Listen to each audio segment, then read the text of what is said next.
날마다 솟는 샘물과 함께하는 오늘의 큐티 시간입니다. 2월 16일 화요일 오늘의 말씀은 사도행전 11장 1절로 10절까지의 말씀입니다. 유대에 있는 사도들과 형제들이 이방인들도 하나님의 말씀을 받았다 함을 들었더니 베드로가 예루살렘에 올라갔을 때 할례자들이 비난하여 내가 무할례자의 집에 들어가 함께 먹었다. 베드로가 그들에게 이 일을 차례로 설명하여 내가 요바시에서 기도할 때에 황홀한 중에 환상을 보니 큰 무더기 같은 그릇이 내 귀에 메어 하늘로부터 내려 내 앞에까지 드리워지거늘 이것을 주목하여 보니 땅에 네 발 가진 것과 들짐승과 기는 것과 공중에 나는 것들이 보이더라. 또 들으니 소리 있어 내게 이르되 베드로야 일어나 잡아먹으라 하거늘 내가 이르되 주님 그럴 수 없나이다. 속되거나 깨끗하지 아니한 것은 결코 내 입에 들어간 일이 없나이다 하니 또 하늘로부터 두 번째 소리 있어 내게 이르되 하나님이 깨끗하게 하신 것을 내가 속되다고 하지 말라 하더라. 이런 일이 세 번 있은 후에 모든 것이 다시 하늘로 끌려 올라가더라. 새로운 아침입니다. 여호와 헷세드 하나님은 우리에게 한없는 사랑이 되시는 분이십니다. 유대인들의 역사를 보면 게토라는 것이 있습니다. 이는 분리된이라는 뜻으로 중세 이후에 유럽 각 지역에서 유대인들을 강제 격리하기 위해 만든 유대인의 거주 지역을 가리킵니다. 지금은 이것을 일반화해서 일정한 집단이 그들끼리 거주하는 지역에 대해 사용하기도 하죠. 그리고 우리끼리를 강조해서 스스로를 분리시키는 것을 게토화한다고 하기도 하죠. 그래서 미국 뉴욕시에는 흑인들의 게토와 푸에르토리코 사람들의 게토가 존재한다고 합니다. 그런데 오늘 본문은 예루살렘의 성도들이 선민의식이라는 율법주의로 자신들을 스스로 게토화하는 것을 보게 되는데요. 그러면 본문에서 주시는 메시지는 무엇일까요? 1절을 보면 사도들과 형제들이 앞장에서 언급된 고넬료가 베드로로부터 복음을 받은 소식을 들었다고 하죠. 그런데 문제는 할례자들, 곧 유대에서 개종한 성도들이 베드로를 비난했다는 것입니다. 이유가 무엇입니까?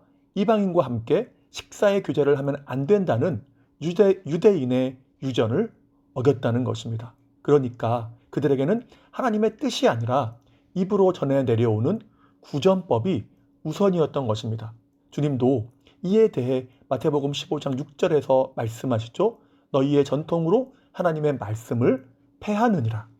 율법주의로 무엇을 폐한 것입니까? 율법을 폐한 거죠. 여러분, 율법은 필요하고 지켜야 하지만 율법주의는 버려야 하는 것 아닙니까? 왜냐하면 율법주의에는 율법이 지향하는 사랑이 없기 때문입니다. 철저하게 자기 의와 공로를 지향하죠. 그래서 이들이 율법주의에 매여 있다는 것을 보여주는 표현이 2절과 3절의 할례자와 무할례자입니다. 당시의 할례는 유대인과 이방인을 나누는 대표적이고 외적인 표시였죠. 그러니까 이들에게는 할례의 유무가 매우 중요했고 이렇게 겉으로 보이는 조건에 의해서 이방인을 차별했고 그들에게 복음을 전한 베드로까지 비난한 것입니다. 여기에 영혼을 살리기 위한 사랑이 어디 있을까요? 문제는 우리도 그럴 수 있다는 것입니다. 눈에 보이는 외적인 조건에 의해서 누군가를 차별하고 배제할 수 있다는 것이죠. 할례와 무할례를 나누듯 어떤 경계선을 만들어서 우리끼리라는 벽을 쌓는 것입니다. 스스로를 게토화하는 것이죠. 그런데 갈라디아서 6장 15절에는 뭐라고 합니까? 할례와 무할례가 아무것도 아니로되. 할례와 무할례가 아무것도 아니다. 그러니 외적인 조건의 벽을 허물라라고 하시는 거죠. 에베소서 2장 14절에서 말씀하지 않습니까? 그는 우리의 화평이신지라 둘로 하나를 만드사 중간에 막힌 담을 허시고 담을 쌓는 것이 아니라 허무는 것이 십자가의 사랑이라는 것입니다. 이것이 율법이 지향하는 바죠. 율법주의를 무너뜨리고 율법을 세우는 것입니다. 왜냐하면 율법의 완성이 사랑이기 때문이죠. 따라서 우리 교회가 교회라는 울타리를 넘어서 세상에 복음을 전하고 선한 영향력을 끼치는 것은 복된 일이라 할 수 있을 것입니다. 다시 본문을 보면 베드로는 이러한 율법주의를 허물기 위해서 하나님이 보여주신 환상에 대해서 사도들과 형제들에게 자세히 설명합니다. 환상 중에 내려온 큰 보자기 속에 부정한 짐승들이 가득했고 하나님은 그것들을 먹으라고 하시면서 깨끗하게 하셨음을 말씀하신 것, 그것을 이야기한 것이죠. 하나님은 그들의 잘못된 율법주의를 깨야 함을 그림 언어로 보여주신 것입니다. 주님도 이러한 율법주의를 깨기 위해 부단히 애쓰셨죠.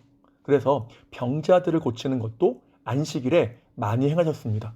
한쪽이 손마른 사람, 베데스다 연못가에 38년 된 병자, 날 때부터 맹인된 자, 이들을 고치신 것은 모두 안식일이었죠. 그때마다 유대인들은 비난합니다. 본문과 똑같은 모습이죠. 거기에 사랑이 있습니까? 전혀 없는 것입니다. 주님은 이러한 율법주의를 버려야만 십자가의 사랑으로 죽어있는 영혼들, 곧 그리스도에 대해 눈이 닫혀있는 자들의 그 눈을 뜨게 할 수 있다고 말씀하시는 것입니다. 그래서 하는 말씀이 무엇입니까? 요한복음 7장 24절이죠. 외모로 판단하지 말고 공의롭게 판단하라. 외적인 조건, 즉 신분, 재물, 지식, 형편 등이 아닌 올바른 기준, 무엇입니까? 십자가의 사랑이죠. 그 사랑이라는 기준으로 판단하라는 것입니다. 혹자는 이렇게 말합니다. 사람의 자녀들이 하나님의 자녀들이 되게 하기 위해서 하나님의 아들이 사람이 되셨다. 이것은 할례나 무할례에 상관없이 그 백성을 구원하기 위해서 하나님께서 그리스도 안에서 행하신 일입니다. 우리는 그 안에서 아무 조건이 없는 아가페 사랑을 보게 됩니다. 피는 물보다 진하다는 말이 있죠. 가족이라는 것은 끊을 수 없는 끈끈한 결속력이 있다는 것입니다. 그런데 교회에서는 이 가족이라는 개념이 교회 전체라는 공동체의 개념으로 확장됩니다. 그래서 에베소 2장에서 이방인의 구원에 대해서 말하면서 에베소 2장 19절에서 말씀하죠. 너희는 외인도 아니라 하나님의 권속이라. 이방인이었던 에베소에 있는 자들이 이제는 이방인이 아니라는 것입니다. 십자가로 하나님의 백성이 되었다는 거죠. 그리고 하나님의 권속이라고 하죠. 여기서 권속은 하우스홀드, 집합적 가족을 의미합니다. 혈연적 가족인 패밀리와 달리 하우스홀드는 여러 이유로 하나의 울타리 안에 거주하게 된 가족을 의미하죠. 무엇으로 가족이 된 것입니까? 주님의 십자가로 된 것입니다.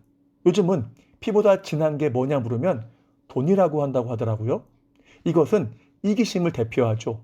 그런데 우리의 피를 넘어서는 것이 바로 그리스도의 피, 보혈입니다.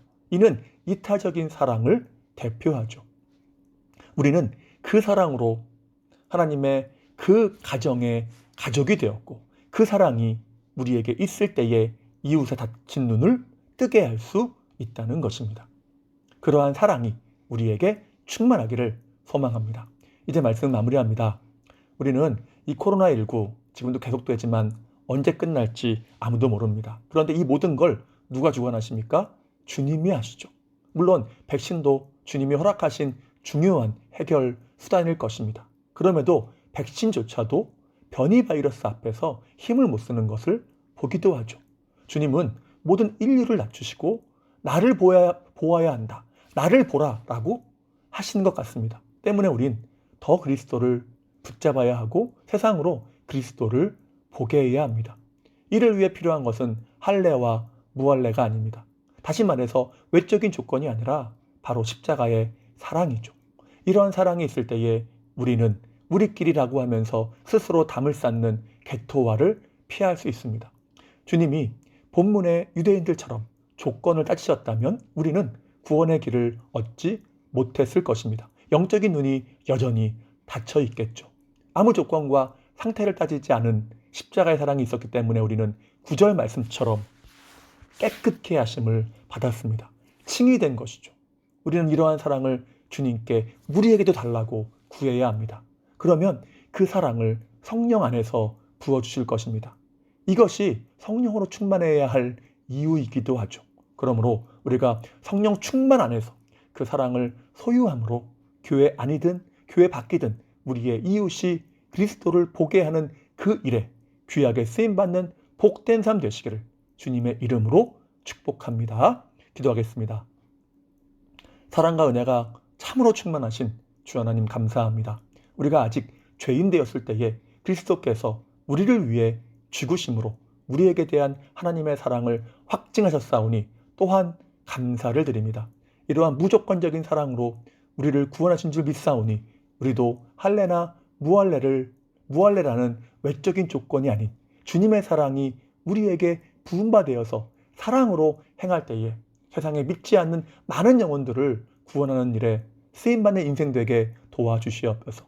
잃어버린 영혼에 대한 뜨거운 열정과 사랑이 있기를 소망하오니 성령 안에서 그러한 사랑과 열정을 허락하여 주시옵소서.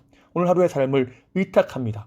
지키시고 보호하시며 필요한 모든 것으로 채워주시옵소서. 다시 한번 주님의 은혜를 간구하오며 예수님의 이름으로 기도하옵나이다. 아멘.